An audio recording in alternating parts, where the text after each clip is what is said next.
Seen as one of London's most dangerous junctions, it had witnessed 80 collisions since 2012, but has now been replaced by a new layout for two-way traffic. But other changes to the area are also afoot, and one man isn't happy. Local resident and campaigner Peter Tatchell says the real story around this area is about social cleansing, in particular at the Heygate estate. Here's Peter's personal take. The Heygate Council estate at Elephant and Castle was built in the 1970s with spacious modern housing for low-income families. But today, it looks like this. It's one of the largest redevelopment sites in Britain. I've lived locally for nearly 40 years. I've seen the local working class community forced out. It is social cleansing on a massive scale. The original 1,212 council flats are being replaced by twice as many new homes, but only 82 of them will be social housing units. The rest will be unaffordable for most Londoners, with many being sold off-plan to foreign investors. That anybody who lived on the Heygate would have been able to afford anything. I'm here with Jerry Flynn, a former council tenant on the Heygate estate. So where have all the council tenants who used to live here, where have they gone? Well, most of the council tenants still live in the area, in the Walworth area, but very few of them live in any new accommodation. They've just moved into current council housing stock.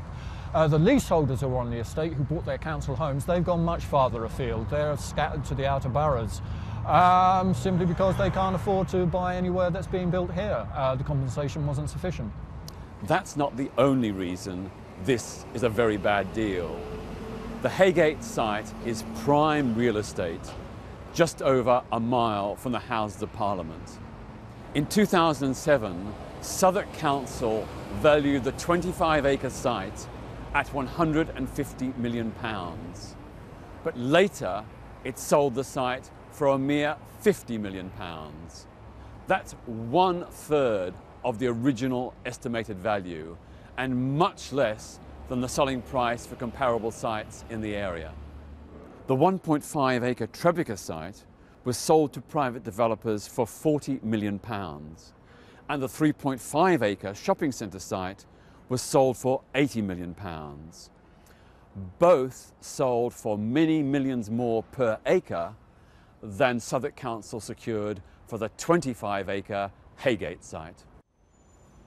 What's happening at the Elephant and Castle is symptomatic of what's happening all over London, where developers have a stranglehold over local councils and where working class communities are being broken up and dispersed in the name of regeneration. Peter Tatchell reporting there, as they say. And Peter Tatchell's here with us now, along with Peter John, who is the leader of Southwark Council. Well, allegations, accusations set out in full there. Respond to them. Underpriced, or you didn't get as much money as you should have done, you're not creating enough social housing. What's going wrong at the Heygate estate?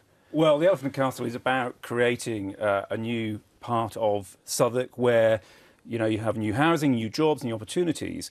And, you know, what you had previously was not a successful estate. The Heygate estate was a failing estate. People didn't want to live there. And really people underachieving in terms of health, education and employment terms. And in order to create a better mixed community where people can thrive and get on, you know, something had to give. And, you know, I think it's also really important to acknowledge that the Heygate estate was very poor quality housing. And our aspiration as a council, with the largest council landlord in London, our aspiration is absolutely that people have the best quality housing, and that's what we're delivering across Southwark. Do you accept you didn't get what you should have done, commercial value for the site, and do you accept that you're not providing the kind of social or affordable housing that you would hope to, or people we would all expect you to do? Well, just on those 2 points, I mean, the 50 million that Peter talked about is just one part of the financial package. It's a very complex financial package, and at the end of the day, when profit is coming out of this site, the council has a 50% share of the profits that's delivered. So it will be a lot more effectively that the council gets for the land than the £50 million headline figure that we just saw.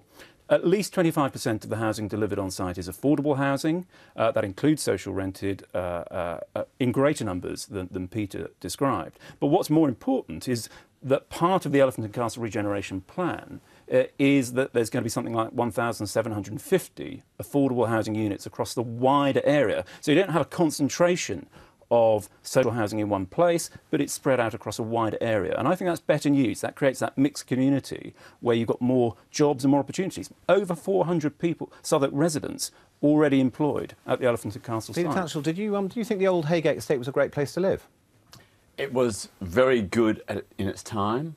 Lots of people would have preferred the estate to be refurbished. And according to one surveyor, it could have been refurbished for a cost of £35 million, which is a very better deal for local people. Even if that was an underestimate, it would have never cost the £65 million the council had to pay out to empty the estate. So this is bad economics across the board. Look at what the situation is now. A two-bedroom flat is £738,000. A three-bedroom flat, the latest ones, are selling for £1.3 million. This is totally excluding the vast majority of local people. It is meaning that the character of the area is being changed. The livelihood and community that once existed has been dismembered. Peter, and that is totally wrong. Well, look, as I say, the Heygate was not a great place to live. There's a reason why vigilante and zombie films were filmed on the Heygate estate, because it was a failing part, unfortunately, of Southwark. And as I say, you know, this is, I think it's important that we have employment opportunities created, 400 jobs created on site already. That's got to be good news. Peter, and even if it was a failing estate, why is it that out of 2,700 new homes, only 79 are going to be socially rented? That's a scandal. That's a scandal. Well, no, because it's a reality of commercial prices, isn't it? I mean, that is the reality, and the figures that Peter quoted about the cost of to buy homes, I mean, that's the reality of London. It's not just the reality of Heygate. The reality is that we're not building enough homes in London. And if you're interested and want to talk about social cleansing, Peter, I think you should be talking about the government's proposals under the Housing and Planning Bill, which is really going to socially cleanse, I think, central London, with extending right to buy to housing association tenants and making councils like ours sell some of our high-value assets in order to pay for it. I think that's a scandal of social cleansing and not what we're doing. Do you think, Peter Tatchell, do you think, Peter Tatchell, the wrong enemy is in your sights, and the one you might be aiming it at is here? You know? Well, it's both. But as a Labour council, building 11,000 new council homes over 20 or 30 years, more than any other. Well, that may be, but right now we have lost over 1,100 council flats in the area, and that is a huge loss. I didn't buy my council flat. I could have bought it. I could have bought my council flat for £15,000. I refused to because I wanted to preserve council housing for generations. Let me bring Greg Hands in here about seeing the kind of tensions that are created, shall we say, by difficult times, financial times. Well, I don't want to necessarily comment on the specifics of the scheme in Southwark, but in general, I think estate regeneration is a very, very good thing to be doing.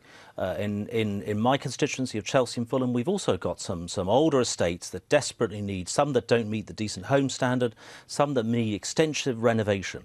I don't think we should need to be ideological about what kind of homes are built in addition. I think it's important that the homes be regenerated. We do as much as we can to protect the existing social housing and existing mix. But if it means adding in additional private capital and adding new homes, I think that's a good thing. And by the way, Tim, actually, the government is doubling the amount of money being put into estate regeneration. We're also doing big programmes on London Help to Buy, starter homes and shared ownership, doubling all of that as well. Very, very briefly, very brief. Well, I just wanted to pick up Peter's point about the forced sell-off of council homes, which is going to have a huge impact on London and exacerbate the housing shortage. I know. Another time. Thanks very much to you both. Now for the rest of the news.